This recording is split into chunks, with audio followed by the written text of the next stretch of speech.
Activate Lunar Cycle. Create a manifest. I began this lunar cycle with curiosity about the Supra Conscious. What is it? How is it expressed? Can it be veiled or shadowed by societal conditioning? Is the Supra Conscious personal or universal? These are just a few of the questions I was proposing to experience in a more tangible way. What I do know, I'm more than a physical being. I know that I'm made of atoms, which is just energy in motion, and there's nothing specifically solid about me. So then, what are the metaphysical aspects of me that make up my conscious experiences in life? I started by exploring the greater body of who or what I am. I began with the physical, mental, and emotional bodies, the subtle bodies. I used the first quarter of the moon to get familiar with these varied aspects of me. From there, Supra Conscious took over and guided my way. This is a sequence of thoughts and feelings unfolding day by day during this lunar cycle, moving through the entire wax and wane energy of nature, from seeding an idea to its fruition. The Earth cycles represent each quarter of my lunar cycle. Each cycle tells the story of experience. First quarter Earth cycle, activate. Subtle bodies. On day 1 of my first quarter Earth cycle, I explored the subtle bodies through the eyes of Supra Conscious, while gauging my physical body's response to the greater reality. My dense human body is the last to get the message, if things are out of balance within me. So it's up to my keen awareness to start giving proper attention and focus to what is happening behind the scenes of me and this body. When I raise my awareness and ability to care for myself, I can read the gauges of this body. How does my skin look? Does my vision feel sharp and clear? Do I have energy to move about? Are there aches and pains in my experience? All indicators that something is going on with one of my other bodies, my mental or my emotional. My emotional and mental bodies are the aspects of me that I have most overlooked and ignored. Now that I'm in my 40s, my physical body is finally being heard. It's actually getting quite loud. I'm starting to wonder, what is going on in those metaphysical realms? Why does the conditioned human not have time or energy to perceive until disease reveals itself? Our life experience is created from thoughts and feelings. Do you think it is a hostile or a loving world? Do you feel safe or protective? The questions will reveal what's going on the inside and inevitably what will be created on the outside in our physical world and body. My work is to blend the bodies together to be whole.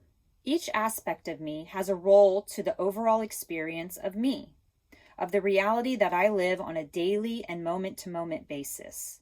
When one or more of my subtle bodies are over or underused for an extended period of time or to some great degree, I lose my center.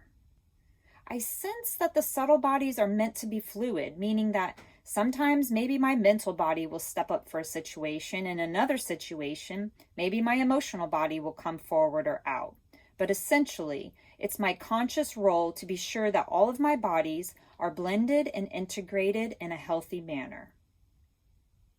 I animate these bodies with boldness. The lesson I'm bringing forward in my first quarter Earth cycle refined sphere is, I animate this life experience with my mental and emotional bodies. Together, they begin the chemistry in my physical body. But there is a superconscious source where a presence resides over and observes the whole thing happening without judgment or suffering. When I'm tuned in and centered, I'm able to access this grand body or field or state. When I blend and merge all of these bodies into a full presence of being. Second quarter Earth cycle, evaluate. Know thyself. Now that I have a foundation of the subtle bodies, I have a vessel to explore the opportunities in this physical world. The container of me in this reality is clarified. The goal moving forward will be to continuously stay in awareness of my thoughts and feelings and behaviors, as these are the indicators of my subtle body's wellness. Observing the information helps me know what moves to make. What do I know to be true? In order to be real with myself, to truly be grateful for what is, I start identifying what I do know to be true. What I know to be true, I'm more than just a physical body and a cog in this man-made invention. There's an experience of me that is more subtle and less dense. Less dense meaning the subtle bodies are not as obvious as the human body or a rock or a door, especially when I'm caught up in the physicality of life, like when I can't get my car to start. So in order for me to be more present and aware of all of me, I acknowledge I know the subtle bodies are here with me and I can call on them. The only way I can truly know something is via direct experience. This is why Bodhi and I always say, learn through creating your own experience. We say it because we mean it. It's what we know to be true and how we approach life. The fact of living in the woods with little modern amenities, except for Wi-Fi, has brought us to being able to just be. It's afforded us the wealth of space-time with those subtle experiences of life to listen and to learn. Say it, I am tranquil and free. When I look at my day-to-day activities from an observational point of view, above any challenges or frustrations that might be passing by, I recognize I have come to a balanced life of work and play. I am tranquil and free. I have done it. So why don't I celebrate or embrace it more? I intuitively spend my days living and growing in wellness. It wasn't easy and it wasn't quick. It's taken years to disconnect from that rat race and all of that consumerism of the modern era. But this rural life is not the perfect scenario either. Now that I've liberated myself from what was, it's time to be what is, and blend and merge all of the wisdom and experiences I have gained to bridge that conditioned man-made world and this natural world. Now to demonstrate it. Be tranquil and free. What am I saying? Even if the path feels like resistance and challenge to the personal mind or weakened body, the energy will go along with the patterns that have been worn in via conditioning in this modern life. Think of how water flows the path of least resistance. So does our ego. Our thoughts matter. They literally generate the chemistry of our experience, which follows the path of least resistance. My personal work is to create new pathways, to generate and or recreate prime wave patterns, to allow the body to do what it was made to do, and allow the mental and emotional bodies to be free to fully experience all of life. When I give my attention to it, it's obvious to know how the bodies are working together as a team. With this awareness, I can look for opportunities in the moment and easily make adjustments and change the course of chemistry taking place in my physical body. I can care for the sensations of my emotional body, and I can use my mental body to respond accordingly to my most favorable future present moment. I recognize that my personality has been a bit boxed up while reorganizing my life over the last 4-ish years. I almost forgot how to have fun. Why so serious comes up in my mind. But more and more, I experience my personality turning into sincerity, love for the sake of love, experience for the sake of living. In hindsight, I needed to taste my recipe of life. There were all sorts of ingredients in my stew that did not belong there. I tried taking them out, metaphorically of course, but the dish, it just didn't taste as sweet as I imagined it could be. So I got a new pot, but then it was empty and I was like, where the fuck do I start? I don't know how to make a recipe from scratch, so I sort of went with what I knew, but darn it, if that soup still didn't taste like stew. Now my pot is clean and I have an original recipe, a prime wave. I can follow this new recipe or pattern as it's tried and true. It calls for intuitively adding new ingredients slowly to taste, and in time, I eagerly share my dish with others. Correspondence. My bodies synergize together. I have been subtly noticing what's between me and other. It is a field. There's no tie or cord, there's no bond, no expectation or commitment or physical thing other than what I create in my physical chemistry based on my thinking and feeling. When I engage with another, regardless if it's in person, an emotional encounter, or in my head, a mental encounter, A reaction or resultant is created and thus a new direction or opportunity for change.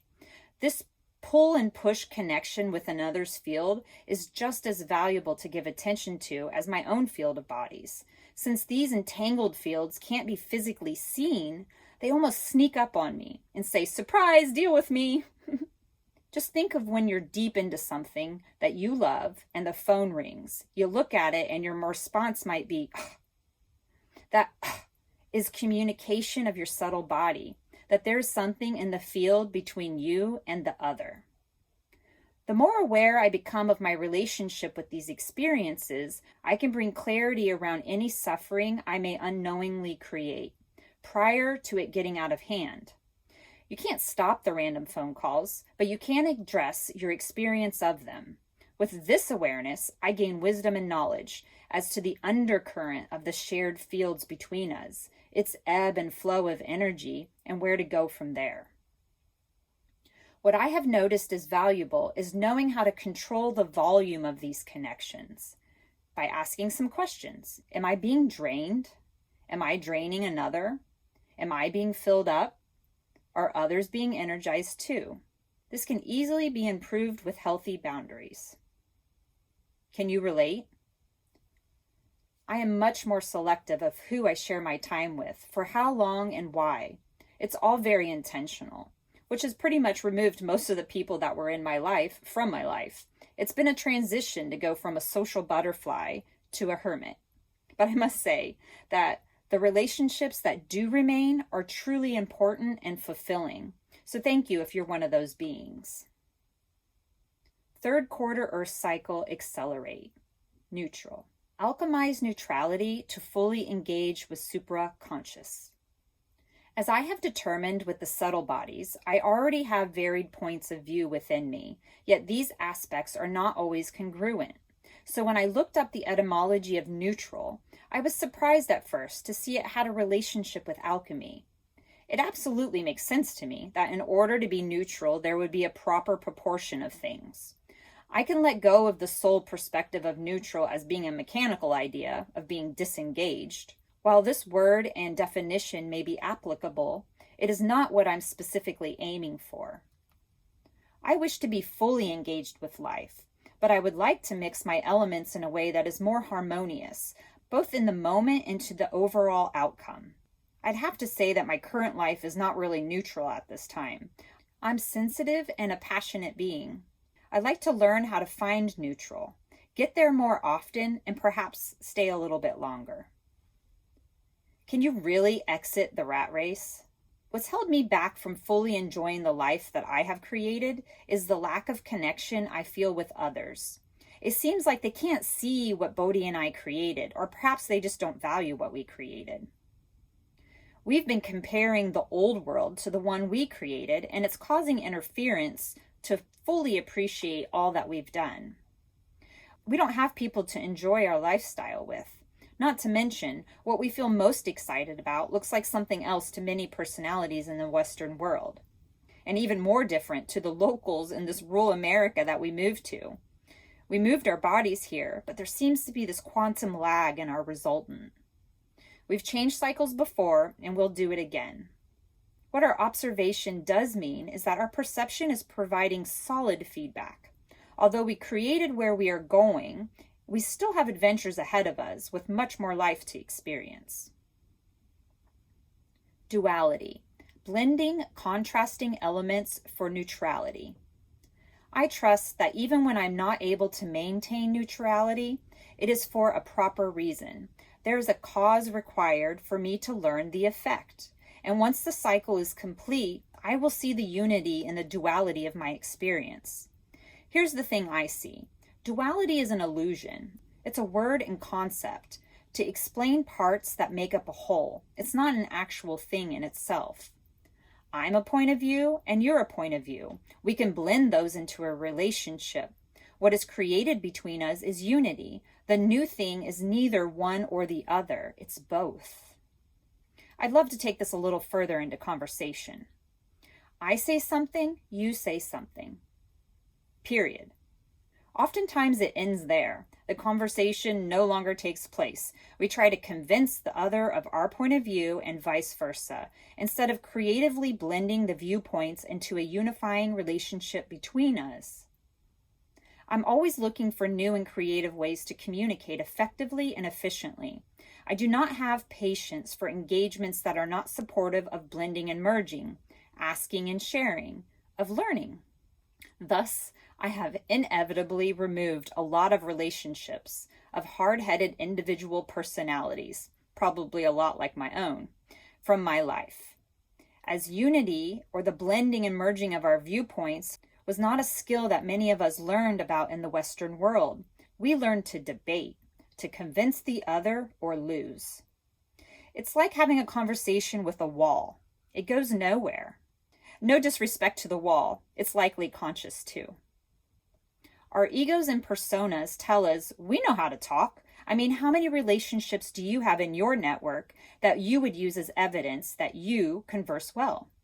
We have the sense that we're saying something and it is being heard, but how do you know that that's true? What evidence does one have that supports the development of sincere, intimate relationships being formed? What I see in a lot of the people that I work with is they have no idea people are lying to them and that they're lying to themselves. They think their friends and family are giving them solid advice or are confirming what they themselves are saying. Even the friends and family think they're telling the truth. It's my current opinion that more often than not, others are protecting your ego, and you're probably protecting theirs. Let me say that again. It's my current opinion that more often than not, others are protecting your ego. This is kind of an idea that I got from Ram Dass. Are the people you surround yourself with protecting your ego, or are they being vulnerable and honest with you, telling you the hard stuff that you may not really want to hear? Either you're not listening or they're not telling. Which one is it? I am swimming in opinions. For so long and into this day, I live by my opinions and preferences. I try to mold and direct life as if these opinions and preferences are the facts that must remain and nothing can disturb them. But all of that controlling only causes more suffering. Life is just happening. Have you seen a seed? There's no indication it will become an apple unless you saw where it came from. So where are all these opinions, all of these unwanted seeds coming from? Well, there was certainly a fruit, a circumstance or cause that planted them in the garden of my life experience. So the way I see it from here, right now, I can either keep accommodating my preferences and opinions, trying to control an outside world, expecting it to accommodate me, or I can cultivate my inner garden in a way that it remains wild and free. All I have to do is observe what is happening right in front of me. Easier done than said. Operating Manual for Spaceship Earth. Imagine if Earth was a personality. How long would she keep putting up with poor treatment before she would end the relationship with humans? I am grateful she is patient and understanding, giving me the opportunity to see the errors of my way and supplying the proper elements for me to live another day and to try again. All these opinions and preferences are the waters that can either drown me or wash me clean if I pay close enough attention to learn from them. My judgments can be alchemy if I am creative and courageous enough to do the work to transform them. The sum is greater than the individual. I think it is hugely valuable to have routines in place, and just as important to break them and try something new or make time for higher priorities when necessary. The main point is that in order for humanship Molly to function well, she needs a routine, but also enough centeredness to go rogue every once in a while. Life can't be controlled, it can only be experienced. Cancel the interference patterns. The lesson I am enhancing is to clear out the old shit, the opinions and preferences of my family and society, to truly uncover who I am behind all of those interference patterns. When a wave of energy touches me, it resonates.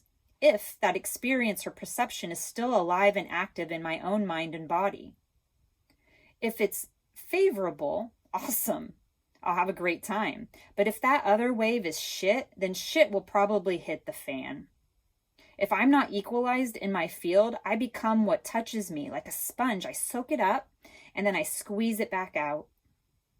Some of those other people's waves are necessary so that I can find out what I'm still holding on to inside of me. And some are just junk food, and I'm removing that too. Fourth quarter Earth cycle, integrate. Purpose, heart. The mind is so powerful that it can make you think it's stronger than the heart. What's really in charge? It's not the ego. That's just taking orders from the heart. My purpose isn't to mend my heart, as it wasn't broken. It was in arrested development, waiting for enough to be enough, and for someone to start caring for it. That someone is me. First with a healthy environment, nature and proper consumption, and then people and concepts. I've been mourning the loss of people that are still alive, as they have not agreed to continue being in a relationship with me, as I continue living what seems truest for me. That's sad to my heart, but it's not broken. I cared so much, I accepted less than love for a long time, at the chance for growth and change, until I couldn't do it anymore. That is why my heart isn't broken, it's just bruised. But mostly it's sad, as I realize the real need for humans to satisfy physical, emotional, and mental stimulation. So it's not just my heart, it's humanity's heart that is in a love deficit. My sense is it's necessary for me personally to be in this position, to gain perspective. There are real questions I'm experimenting with. And if I can change my relationship to love, I am sure the whole of humanity can too. Rooted in love. Today and for the remainder of this Earth cycle, I will ground my energy and appreciation and seed a fresh start to be rooted in love. Open, become manifest. I can either float in the ocean and let the current take me where it might, or I can recognize I am floating in a medium that is part of me. I can see the bigger picture of cause and effect and utilize the forces and elements around me to be the wave. Authorship, the human condition. What I tell others is what I need to do. Quote, teach what you need to learn, end quote. I keep seeing and hearing it everywhere. I've had enough life experience to see what I tried to encourage my daughter to do, and then my husband and probably others may in fact be the thing that I want to do. To write about the psyche and the human condition. I'm not specifically interested in traditional forms of writing, sentences, lines, paragraphs. They're just not my style. I like my formula of writing out thoughts in a more visual way, in a stream of consciousness. But the layman without imagination just doesn't get it. Over the years, I've noticed a pull on my heart. Some people love my art and style, and some just cannot relate. And that is where the gold is. Some humans are on one side and others are on another. My challenge, what I get to do, is to bridge what was and what will be. I live by the forces of nature, and it's become apparent that gravity can be overcome. Otherwise, we wouldn't be the only mammals without wings that can't fly but can. Just because it isn't now doesn't mean it won't be.